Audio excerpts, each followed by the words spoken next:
And how things are going on this. Secretary Mayorkas, you and I have talked about Title 42 for about 18 months. And I've asked you the question, what happens when Title 42 goes away?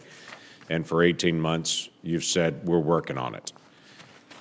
Well, Judge Sullivan just stepped in and unilaterally canceled out Title 42. So we're in this very odd situation right now where DHS is in one court asking to extend Title 42 a little longer, and in another court asking to cancel Title 42 altogether.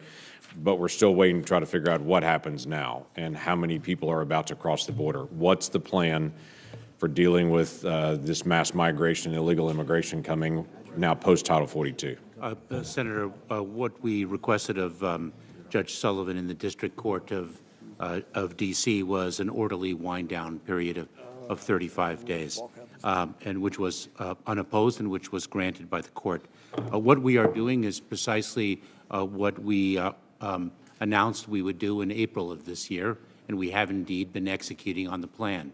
It's a six different lines of effort, and I will review them very, very quickly, given the list. Increasing our Customs and Border Protection processing efficiency to mitigate potential overcrowding. We are seeking to bolster the capacity of nonprofit organizations, state and local officials, and working very closely with them. The numbers just came in for October. It's the third highest number in recorded history.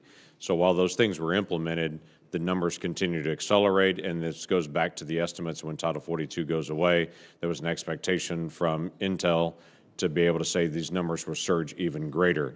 You built a Venezuelan policy on trying to be able to deter Venezuelans based on Title 42. That just went away.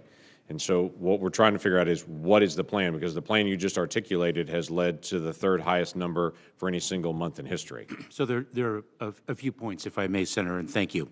Number one, the number of encounters is not equal to the number of unique individuals. Correct. Yeah, we know that. Yep. Is Title 42 creates a potential for the ease of recidivism, number one. Number two, we're working with our partners to the south, with Mexico. A lot of people counting on these numbers coming down, and they're not. They're going up, and they continue to be able to rise. And so while we're examining these things and looking at it, the numbers continue to rise on this with the end of Title 42 coming in 35 days. We expect it's going to accelerate even higher. There is an expectation that your department is going to change this number dramatically. We can provide. It is incredibly important because I think there's an assumption that the American people feel that the 2 million plus individuals that were encountered just in the last 12 months have been vetted in some way at our southern border, or they've been checked. And we don't know if these individuals are fleeing poverty or fleeing from the law. Oh, if I we may, don't know. I mean, they're. So as my colleagues here will attest as well, Senator, we conduct screening and vetting of individuals whom we encounter.